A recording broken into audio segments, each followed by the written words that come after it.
Je vous en prie.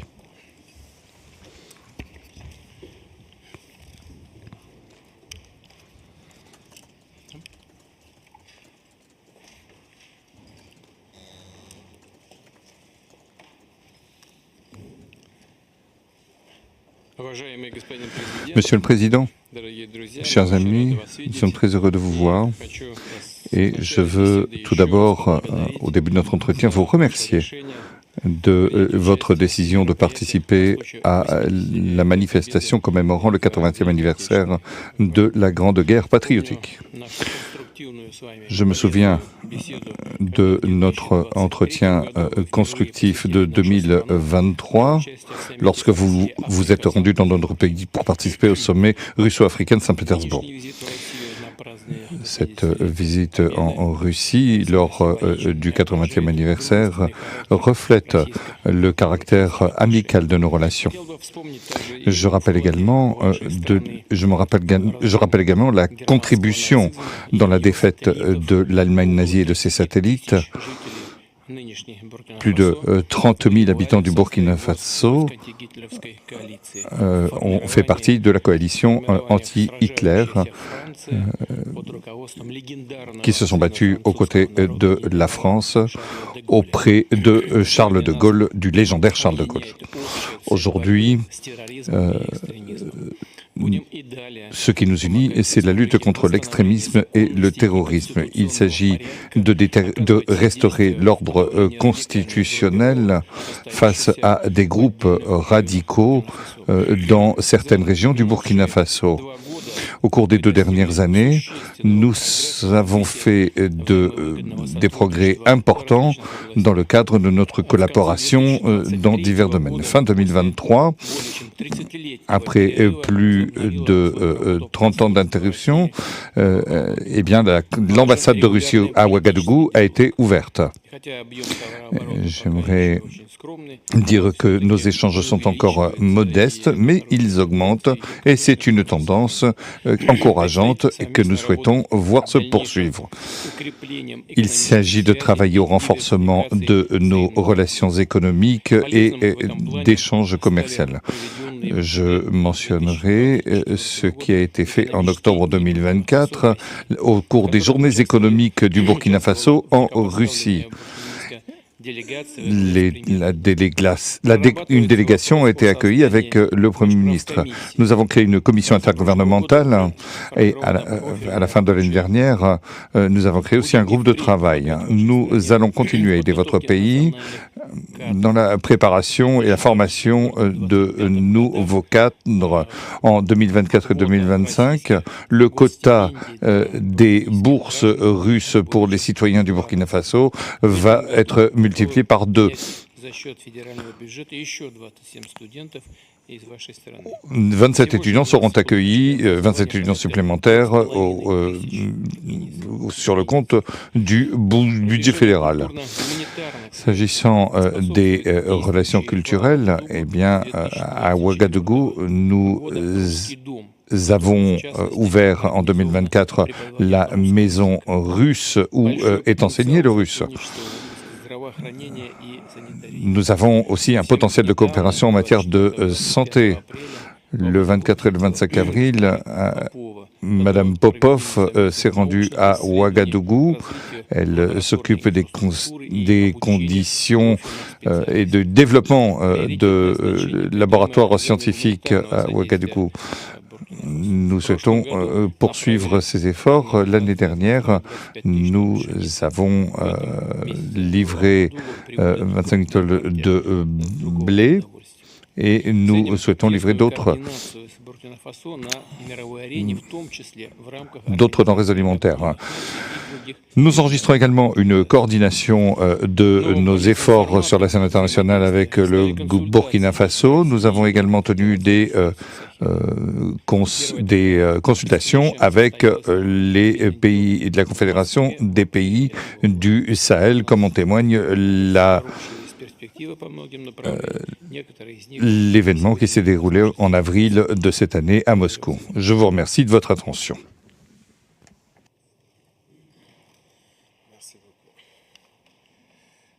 Zdravia, Jelayo Tavares, présidente. Camarade président, J'espère que je prononce bien. Et c'est un honneur d'être là donc à la célébration du 80e anniversaire de la victoire de la Grande Guerre. Et je tenais donc à vous féliciter et vous remercier donc pour cette invitation qui est un symbole pour nous.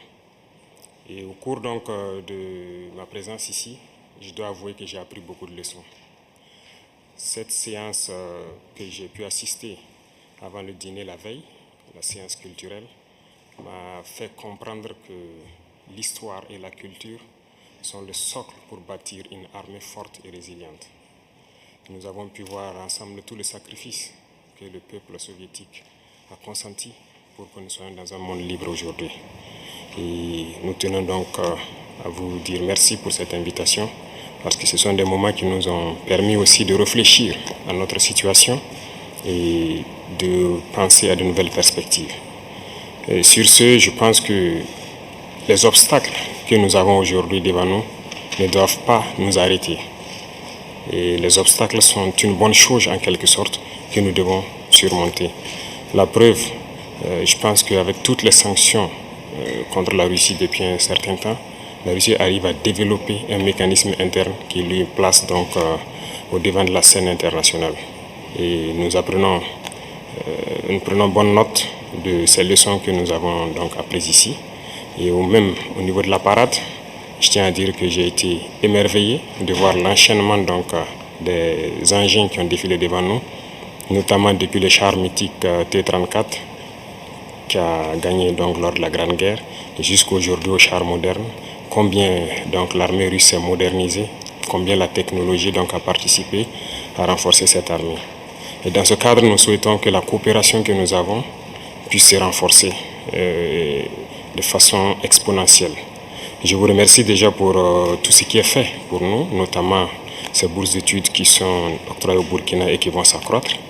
Et ce matin, j'ai visité donc l'université de chimie et je disais que le volet sur lequel nous allons axer après la défense et la sécurité, c'est le volet de l'éducation. C'est ce volet qui nous intéresse le plus, notamment les sciences. Il faut que la Russie puisse nous aider à former notre jeunesse, notamment dans le domaine des sciences, pour que nous puissions développer chez nous la machinerie, en gros. Que ce soit la machinerie qui va avec l'armée ou la machinerie qui va avec l'industrie. Parce que c'est à ce seul prix que nous pourrons nous développer au sein de l'Afrique. La guerre qui nous est imposée aujourd'hui, nous pensons que ce n'est qu'une manifestation aussi du nazisme. Parce que le terrorisme qui est là aujourd'hui n'est pas du terrorisme, c'est de l'impérialisme. Ce sont nos terres qui intéressent ceux qui nous combattent. Et donc, finir avec cette guerre, avoir une armée forte et lancer le développement de notre patrie, telle est l'essence donc de notre combat. Et nous comptons sur vous pour surtout former nos cadres. Parce que la coopération, telle qu'on le dit, très souvent en Afrique, on aime avoir beaucoup de demandes. Nous savons que vous êtes dans une opération militaire spéciale. Nous comprenons tous les défis qu'il y a. Et le lendemain, qui est incertain pour le monde entier, nous pouvons comprendre ça. Donc nous ne serons pas là peut-être à demander beaucoup de choses, à demander de l'aide ou quoi que ce soit. Mais l'aide que vous pouvez nous octroyer, c'est surtout ce transfert de connaissances que nous voulons.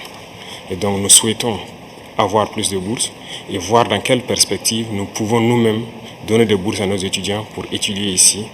Et dans un troisième temps, comment est-ce que les universités ici peuvent se dupliquer au Burkina Faso, notamment celles que j'ai visitées.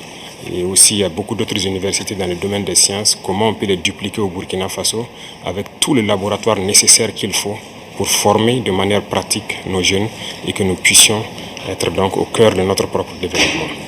Donc c'est la demande essentielle que nous avons actuellement dans le contexte que nous vivons pour pouvoir transformer tout ce que nous avons sur place, produire beaucoup de choses nous-mêmes et que le Burkina Faso soit un hub où beaucoup de jeunes Africains vont venir et apprendre aussi la science. Parce qu'ici en Russie, vous avez d'éminents scientifiques et il y a eu beaucoup de savants que nous continuons donc d'étudier leurs œuvres. Et je pense que c'est un havre où nous pouvons soutirer la science pour nous développer. L'autre chose, c'est surtout dans le domaine militaire. Nous avons beaucoup de projets avec donc, le ministère de la Défense. Nous souhaitons donc...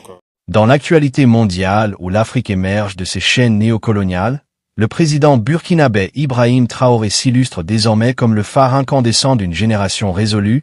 Sa voix dans cette entrevue avec Vladimir Poutine ne fut pas simplement celle d'un chef d'État en quête de partenariat, elle fut la proclamation d'une vision, le cri d'un continent trop longtemps dominé mais désormais en marche vers l'émancipation. Dans une scène marquée par la commémoration du 80e anniversaire de la victoire contre le nazisme, Traoré s'élève, non comme un invité de courtoisie, mais comme un héros venu rappeler que l'Afrique a aussi combattu, que les fils du Burkina Faso ont versé leur sang pour la liberté du monde, que l'histoire coloniale doit aussi raconter le courage des soldats noirs. Ce rappel n'est pas anodin, il est une stratégie de réappropriation. Une démarche visant à graver l'Afrique dans la mémoire collective universelle, non pas comme un continent périphérique, mais comme un pilier de l'humanité combattante. Son discours vibrant, nourri par une conscience historique aiguë, replace le combat du peuple burkinabé dans le sillage des luttes héroïques. Traoré ne se contente pas de parler de coopération économique ou militaire, il parle de dignité, de souveraineté, d'indépendance scientifique. Il évoque la nécessité de construire des laboratoires, de former des ingénieurs, de fabriquer sur place, de maîtriser la technologie. Dans un monde où l'Afrique est trop souvent reléguée au rôle de simple consommatrice, ce choix de la production locale, de la maîtrise des sciences, est un acte révolutionnaire, un pied de nez à l'ordre global injuste. C'est aussi une réponse au terrorisme, qu'il définit avec une lucidité tranchante non pas comme un phénomène isolé, mais comme une manifestation de l'impérialisme moderne, une guerre pour les ressources, pour les terres, pour l'âme même du continent noir. La grandeur de Traoré réside dans cette capacité à lier les enjeux contemporains à une analyse profonde des structures historiques et géopolitiques. Loin de chercher la pitié ou l'assistanat, il refuse de quémander, il demande des bourses, oui, mais il les réclame pour former, pour éduquer, pour bâtir une jeunesse debout, capable de penser et de créer. Il ne quémande pas, il construit. Il n'implore pas, il négocie en égal, en partenaire, en frère d'armes, et en cela, il incarne une posture rare. Parmi les chefs d'État africains, une posture de respect, de fierté, de fermeté. Dans cette entrevue, Poutine voit en lui non pas un subalterne, mais un leader, un révolutionnaire lucide qui a compris que la plus grande des indépendances est celle de l'esprit, de la pensée, de la technologie. L'émotion du président burkinabé lorsqu'il évoque les chars soviétiques et la parade militaire n'est pas une simple fascination pour le matériel, elle traduit une admiration pour l'esprit de résilience, pour cette Russie assiégée par les sanctions mais debout, puissante, organisée. Cette résilience, Traoré veut l'importer, la cultiver, l'implanter dans le terreau burkinabé. Il veut forger une armée forte, non pour faire la guerre au peuple, mais pour faire la paix sur ses terres, pour repousser les envahisseurs sans nom, les proxys impérialistes, les mercenaires de l'ombre, les prédateurs de la souveraineté. Car pour lui, l'émancipation ne peut venir que par la force intérieure, celle de l'unité, de la science, de la discipline, de la fierté nationale. Sa vision de l'université comme outil de libération, de transformation, montre qu'il ne se contente pas d'un discours guerrier, il propose un projet civilisationnel, il veut bâtir des centres de savoir, non seulement pour les Burkinabés, mais pour toute la jeunesse africaine. Il veut faire du Burkina un hub, un phare, un sanctuaire du savoir et de l'innovation. Il voit dans la Russie un modèle de transmission des connaissances, un allié stratégique. Non pas pour copier, mais pour s'inspirer et adapter. Il veut que les universités russes prennent racine en Afrique, qu'elles se transforment, qu'elles se dupliquent, qu'elles servent à former des générations capables de briser les chaînes de la dépendance intellectuelle. Dans cette démarche, Ibrahim Traoré ne parle pas simplement en tant que président du Burkina Faso, il s'exprime comme le porte-voix de toute une Afrique décidée à ne plus être une réserve de matières premières ni un terrain d'expérimentation politique ou militaire. Dans sa parole, chaque mot résonne comme une déclaration d'intention, comme une stratégie assumée de réarmement moral, éducatif et technologique. Il voit au-delà des accords bilatéraux, au-delà des protocoles diplomatiques. Il parle d'un avenir façonné par les Africains eux-mêmes, dans leur langue, dans leurs laboratoires, dans leurs écoles, avec leurs soldats. Il parle de duplication, non pas dans une logique de dépendance, mais de transfert, d'appropriation, d'enracinement local du savoir mondial. Ce geste est immense car il trace une nouvelle voie, une voie où l'Afrique n'est plus seulement une périphérie, mais une source, une matrice. Un centre. Le lien qu'il tisse avec la Russie n'est pas une simple alliance géopolitique, c'est une fraternité idéologique, Une communion entre deux peuples qui ont payé le prix fort de leur souveraineté, c'est un pacte de dignité entre les enfants d'un continent pillé et les héritiers d'une nation assiégée mais invaincue. Il ne s'agit pas pour Traoré de changer de maître, mais de bâtir des ponts avec ceux qui respectent, qui écoutent, qui partagent, et dans ce dialogue avec Vladimir Poutine, ce respect est palpable, ce respect est gagné, mérité, car ce jeune président parle d'égal à égal, avec la prestance d'un stratège et la lucidité d'un historien. En refusant l'africanisme folklorique, il impose un panafricanisme scientifique, technique, industriel, un panafricanisme opérationnel qui pose les bases concrètes d'une souveraineté durable. Ce qui est bouleversant dans cette rencontre, c'est la clarté de la pensée de Traoré, son calme, sa rigueur, sa vision long terme. Il ne vient pas exposer les misères du Sahel, il vient proposer des solutions, il ne se contente pas de dénoncer l'impérialisme, il le démonte, il l'analyse, il le nomme, il le lie au terrorisme, il le relie aux appétits des puissances occidentales pour les ressources stratégiques, il le situe dans une guerre de domination culturelle et économique. Il montre que ce qui se passe au Burkina Faso n'est pas une crise locale, mais un front de guerre globale contre l'ordre établi. Et dans ce front, il entend tenir sa ligne, construire, résister, éduquer, produire, enrôler la jeunesse. Non dans les rangs des combattants perdus, mais dans ceux des bâtisseurs éveillés. Ce courage politique, ce sens de la parole juste et puissante, fait d'Ibrahim Traoré l'héritier spirituel des grands panafricanistes comme Thomas Sankara. Mais avec une approche modernisée, technocratique, axée sur le concret, il ne se contente pas de dire ce qu'il ne veut plus, il dit ce qu'il veut désormais, une armée forte, oui, mais aussi des universités de pointe, des laboratoires performants, des écoles polytechniques. Il veut sortir l'Afrique du cycle de l'exportation de matières brutes pour l'installer dans la transformation locale. Il veut que l'Afrique devienne une terre de création, de génie, d'innovation. Il veut que les enfants du continent puissent regarder le ciel avec confiance, sans avoir à s'exiler pour apprendre, sans avoir à fuir pour espérer. Et dans cette volonté, il insiste sur une vérité fondamentale, que l'aide véritable n'est pas de nature financière, mais intellectuelle. Que le vrai soutien n'est pas un chèque, mais un transfert de savoir, qu'on ne développe pas une nation par la charité, mais par la science, par la technologie, par la maîtrise de l'information. C'est cela la souveraineté qu'il réclame, c'est cela l'autodétermination qu'il incarne.